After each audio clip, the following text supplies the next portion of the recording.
Hello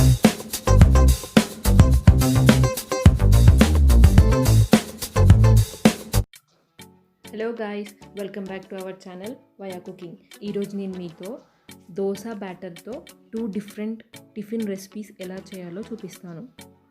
ఆ 2 different tiffin recipes ఏంటి అంటే ఊతప్పం అండ్ గుంట పొంగనాలు. చాలామందికి టిఫిన్లో ఫేవరెట్ ఈ ఊతప్పం అండ్ గుంట పొంగనాలు. ఇప్పుడు మీరు ఒకటే బ్యాటర్తో ఇలా 2 డిఫరెంట్ రెసిపీస్, 2 డిఫరెంట్ టిఫిన్స్ ఎలా చేసుకోవాలో ఇప్పుడు మీకు నేను చూపించేస్తాను. ఈ ఊతప్పం అండ్ గుంట పొంగనాలు చాలా టేస్టీగా ఉంటాయి, స్పైసీగా ఉంటాయి, క్రిస్పీగా ఉంటాయి. మీరు టిఫిన్లోకి చాలా ఎంజాయ్ చేస్తారు. ఇప్పుడు ఈ రెసిపీ ఎలా చేయాలో చూసేద్దాం. ఫస్ట్ ఒక బౌల్ తీసేసుకొని అందులో మన దోస బ్యాటర్ వేసేసుకోవాలి. దోస బ్యాటర్ ఎలా చేస్తే బాగా పులిసిపోయి టిఫిన్స్ చాలా బాగా వస్తాయో నేను ఇంతకుముందు మీకు వీడియోలో చూపించాను. మీరు ఒకసారి ఆ వీడియో చూసేసి రండి. ఇప్పుడు అలా దోస బ్యాటర్ చేసుకున్నాక దాంట్లో 3 పచ్చిమిర్చిలని చిన్న చిన్నగా కట్ చేసేసుకొని వేసుకోవాలి.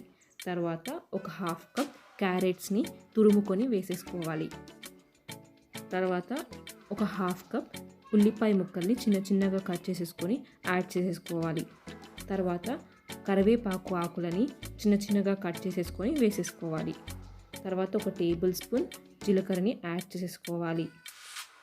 నెక్స్ట్ ఇందులో కొత్తిమీర ఉంటే కొత్తిమీర వేసేసుకోవచ్చు. నేను ఇక్కడ ఉల్లికాడలు వేసేసుకున్నాను.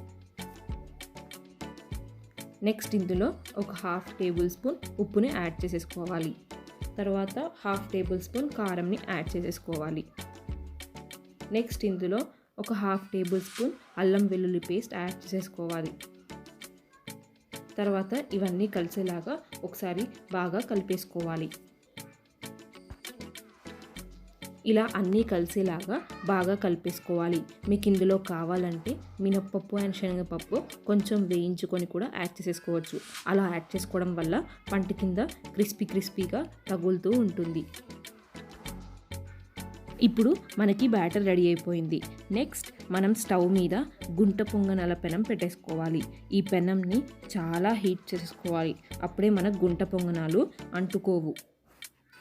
తర్వాత ఆయిల్ని ఇలా వేసేసుకొని స్ప్రెడ్ చేసేసుకోవాలి.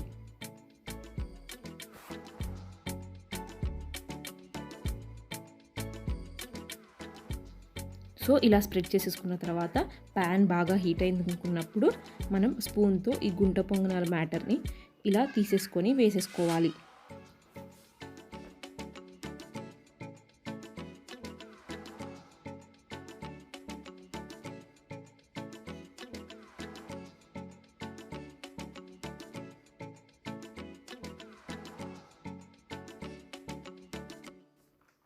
ఒకసారి అన్నీ ఇలా వేసుకున్న తర్వాత స్టవ్ని సిమ్ ఫ్లేమ్లో పెట్టేసుకోవాలి. సిమ్ ఫ్లేమ్లో పెట్టేసుకొని కుక్ చేసేసుకోవాలి. మీరు కావాలంటే ఇలా పైన ఒక లిడ్ తోటి కవర్ చేసేసి ఒక 5 మినిట్స్ కుక్ చేసేసుకోవచ్చు. నెక్స్ట్ లిడ్ తీసేసి ఇంకొక వైపు తిప్పేసుకోవాలి. మనం తిప్పేసుకోవడానికి షార్ప్ నైఫ్ లాంటిది, స్పూన్ లాంటిది ఏమన్నా వాడితే ఈజీగా వచ్చేస్తాయి.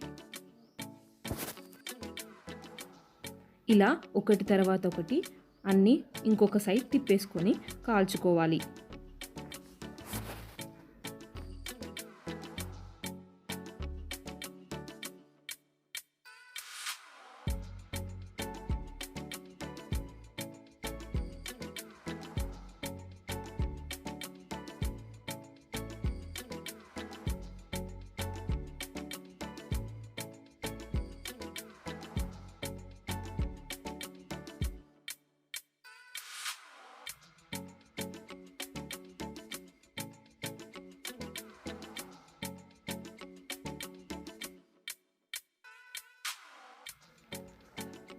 ఇలా ఒకటి తర్వాత ఒకటి అన్నీ మనం రెండో వైపు కూడా తిప్పేసుకున్న తర్వాత ఒక చుక్క ఆయిల్ వేసేసుకొని మళ్ళీ మూత పెట్టేసుకొని కుక్ చేసేసుకోవాలి సిమ్ ఫ్లేమ్లో ఒక 5 మినిట్స్. ఒక 5 మినిట్స్ అయిపోయిన తర్వాత ఇలా తీసేసుకుంటే మనకు గుంట పొంగనాలు రెడీ అయిపోయినట్టే. ఇప్పుడు మనం ఊతప్పం ఎలా చేయాలో చూసేద్దాం. దానికోసం ఒక ప్యాన్ తీసేసుకొని దాంట్లో ఇలా దోస బ్యాటర్ని వేసేసుకోవాలి. పల్చగా వేసుకోకూడదు, కొంచెం లావుగానే ఉండిపోవాలి. ఇలా లావుగా ఉండాలి. తర్వాత దీనిపైన క్యారెట్ తురుముని యాడ్ చేసేసుకోవాలి.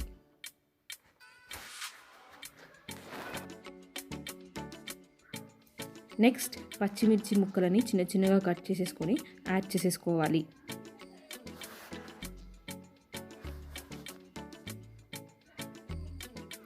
తర్వాత చిన్న చిన్న ఆనియన్స్ కూడా యాడ్ చేసేసుకోవాలి. ఇలా యాడ్ చేసేసుకున్న తర్వాత బాగా కుక్ చేసేసుకోవాలి.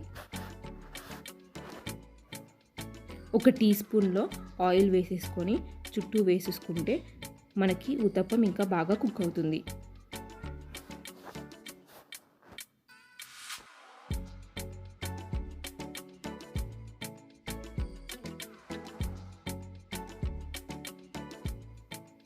ఒక 2 మినిట్స్ ఇలా కుక్ చేసుకున్న తర్వాత మనం ఈ ఊతప్పంని ఇంకొక సైడ్ టర్న్ చేసేసుకొని ఆ సైడ్ కూడా ఒక 2 మినిట్స్ బాగా కుక్ చేసేసుకోవాలి. సో చూసారా, మన ఉత్తప్పం కూడా ఈజీగా రెడీ అయిపోయినట్టే. ఒకటే దోశ బ్యాటర్తో ఇలా 2 డిఫరెంట్ రెసిపీస్ చేసుకొని మీరు కూడా ఎంజాయ్ చేయండి. ఇలా ఒకటే దోశ బ్యాటర్తో డిఫరెంట్ టిఫిన్ రెసిపీస్ చేసేసుకొని ఎంజాయ్ చేయండి. మీరు కూడా ఈ రెసిపీ ట్రై చేసి ఎలా వచ్చిందో మాకు కామెంట్ బాక్స్లో కామెంట్ చేయండి. ఇలాంటి మరిన్ని రెసిపీస్ కోసం మా ఛానల్ని సబ్స్క్రైబ్ చేయండి. మీకు గనక ఈ వీడియో నచ్చినట్లయితే లైక్ చేయండి అండ్ షేర్ చేయండి. Thank you.